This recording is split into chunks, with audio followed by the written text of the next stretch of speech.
पहाड थियो। यहाँ यो दरबारमा पहिले भुषल खड्का मगर राजा थियो। यो 3 राजधानी, माथिल्लो कोट घले राजा, बीचकोट भुषल खड्का राजा, तल्लो कोट मगर राजा, 3 राजधानी थियो।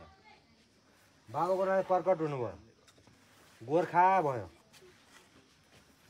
यो भुषल खड्काको नियम कानुन नीति बाबालाई मन परेन। के थियो भन्दा अब छोरोको बिहा गर्नु पर्यो। जन्ती कहाँ गयो? दुलैको घरमा। बरेत कहाँ जानु पर्थ्यो? दुला घरमा, होइन त? दुला घर बरेत जानु पाउँथेन, बरेत यहाँ ल्याउनु पर्थ्यो। त्यो दिनको मोज मस्ती राजा लुट्थ्यो। भोलिपल्ट बल्ल हामीले बुहारी घर लानु पाउँथ्यौँ। यो नीति बाबालाई मन परेन। मन नपरेपछि राम्रो राजा खोज्नु पर्यो भने बाबाको न राजा खोजीमा लाग्नु पर्यो। अब कता जाऊँ त पहिला भन्दा 3 सहर नेपाल। नेपाल पछि भएको पहिला नेपाल हो। 3 सहर नेपाल काठमाडौँ जानुभयो। सारा जनता घरमा गएर गोरख जगाउनु गयो राति। भोलिपल्ट सबै जनता घरमा जानुभयो, तर कसै पनि वास्तै गरेन। को आयो किन आयो मतलबै भएन। भनेपछि यो जनतामा चेतनशील रहेनछ, यिनीलाई चेताउनु पर्यो भने मृगस्थली गएको छौ? पशुपतिमाथि गएको छैन हो? मृगस्थली गएर 12 वर्षको तपस्या लिइदिनु भयो। कस्तो त सारा नागलाई आसन लगाएर नागमाथि आफू बस्दिनु भयो। नाग नभए त पानी पनि कुरै आएन। त्यहाँ अनावृष्टि हुन गयो। आज भोलि 1 वर्ष 2 वर्ष हुँदा पशुपन्छीको कुरा मान्छे पनि आफै भुतुभुतु हुन थाले। अब मान्छे नभए जनता नभए कसको राजा भने? देशमा रोग लागेपछि कसलाई चिन्ता हुन्छ? राजालाई चिन्ता हुन्छ। अहिले मन त प्रधानमन्त्री यत्र चिन्ता, घुम्न बाहेकको चिन्ता। घरमा रोग लाग्यो अन्के लाग्यो कसलाई चिन्ता? बाउलाई चिन्ता हुन्छ। देशमा रोग लागेपछि राजालाई चिन्ता लाग्यो। 3 सहर भ्यालीभित्रका जनतालाई ज्योतिषलाई बोलाएर पट्टङ्गीमा राखेर देशमा कहाँ के हुन गयो ल हेर भनेर ज्योतिषलाई जिम्मा दिनुभयो। ज्योतिषले पनि लिखित भएको त्यसलाई गणना गरेर बताउने, लिखित नभएको कुरोहरूले बताउन सक्नु भएन। एउटा मिश्रा भन्ने बाजालाई चिन्ता लाग्यो। रोग त लाग्यो त कसरी लाग्यो त यो त हामीले बताउन सक्नु पर्यो नि भने उहाँ ध्यान दृष्टिमा बस्नुभयो। ध्यान दृष्टिबाट हेर्दाखेरि गोरखनाथ बाबा रिसुटै यति गर्नु भएको भने उहाँले पत्ता लगाउनु भयो। अनि राजाले भनिदिनु भयो यो कारण यो, यसको उपाय के छ त? यसको उपाय एउटै छ। दक्षिण भारत कामाख्यामा उहाँका गुरु मत्स्यनाथजी हुनुहुन्छ। उहाँलाई यहाँ ल्याउने उपाय भने यो समस्या हल भयो, न त हल हुनेवाला छैन। भनेपछि को गएर आउँछ जोपाय गरेर मान्छे आउँदैनन्। फेरि राजाले भाइबाट राजपाट सुम्पेर आफै जाने प्रक्रिया मिलाउनु भयो र उहाँ जानुभयो, वार्ता गर्नुभयो। वार्ता मिल्यो, आउने प्रक्रिया भयो। मत्स्यनाथजी बच्चाको रूपमा आउनुभयो भोटो लगाएर। अनि 3 सहर भ्यालीभित्र आएर यसो हेर्दा फाँटमा एउटा ज्यापो हलज्योति हालेको छ। अनि त्यो ठाउँ गएर आउनु भोटो फुकालाई उसलाई जिम्मा दिएर ल भोटो ताई सम्हाल है भनेर भोटो उसलाई जिम्मा फेरि आफू सच्चित रूपमा मृगस्थली पहुँचिनु भयो। चेलो नजिकमा त दर्शन गर्दा कुरो सकिएको ऊ घमण्ड लिएर बसेको छ। ऊ पर उभिदिनु भयो। गुरु आए गुरुको दर्शन गर्नु परेन? अनि त्यहाँ उठेर गएर गुरुको दर्शन गर्न जानुभयो। गुरुको दर्शन गर्नुभयो। अब मल्ल राजापट्टि फर्के तैँले मेरो यति गराइस्, अब तेरो राज्यमा हरेर छाड्छु, अब तेरो राज्यमा छिलेर छाड्छु भने अब फर्केर आएर गुफा प्रवेश गरेर अनि पश्चिम दिशा जानुभयो। पश्चिम दिशा जाँदा लमजुङमा यसुबम शाखाका 3 भाइ छोरा नरपतिसा, नरपतिसा, नरहरिसा, दरवेशा कान्छा, उनी पढा लेखा नभएका, जेठा माइला पढा लेखा भएका, राजपाट गर्न सक्ने। अनि मम्मीले राइनाटारमा गाईको गोठ बनाएर गाई पालेर अब तिमी राजपाट गर्न सक्दिनौ, तिमी गाई सेवा दुध र भात खाऊ भनेर राइनाटारमा छोडिदिनु भएको थियो दरवेशालाई।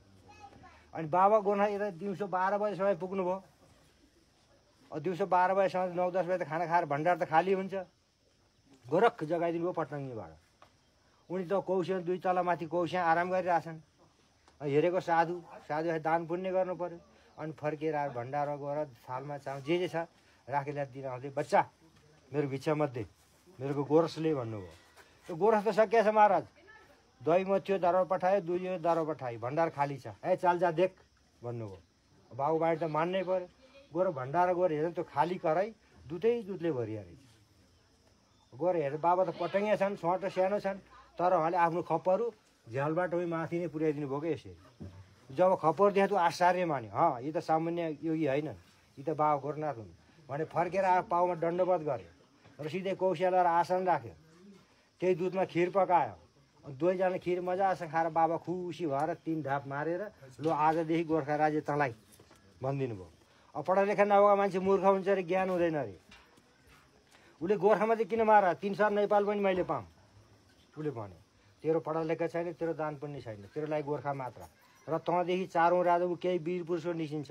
उसले तिथि नीति न्याय निशा माना पाथी तुला काँटा उसले बाँध्ला र उधै 7औं राजा और वीर पुरुषको निस्किन्छ बल्ल उसले 2224 हरण गर्ला सिंह एउटा नेपाल बनाउला तेरै सन्तानले भोग्ने छन् अहिले त धेरै सोध्छ भनेर अन्तर्ध्यान हुनुभयो अनि यहाँको जनतालाई के मन लगाइदिनु भयो त्यो भुषण खड्का राजा कसैले मनै नपर्ने लो राजा चाहिँदैन राजा निकाल भन्न थाल्यो अब राजा निकाल्न अर्को राजा चाहियो अनि फेरि यहाँका नारायणदास आर्याल राजस्थानमा गएर दरवेशासँग वार्ता गरेर लो तपाईँ गोर्खा राजा बन्नुपर्छ अब गोर्खा राजा बन्न पहिला लिलीकोट राजा बन्नु पर्यो दौडेर अगाडि हुनु पर्यो अनि बल्ल यहाँको अधिकार राजा बन्ने त्यसले दौडमा लगाइदिए राजा छोरो पछि खाएको दौड्न त किन सक्थेन बिचरा जुन चाहिँ अगाडि जान्छ त्यसलाई काटिदिएन जुन अगाडि जान्छ त्यसलाई काटिदिएन 7वटा भोटे काटेपछि बल्ल उहाँ अगाडि पुग्नुभयो अनि उहाँलाई जिताए पनि यहाँको राज हुने अब 3 राजधानी तल्लो कोटमा मगर आसार वार्ता गर्नुभयो उसो चित्त बुझ्यो छोडिदियो ल हजुर चलाउनु यो भाषामा वार्ता गर्न आयो मूर्ख मानेन मै चलाउनु मेरो राज भन्छ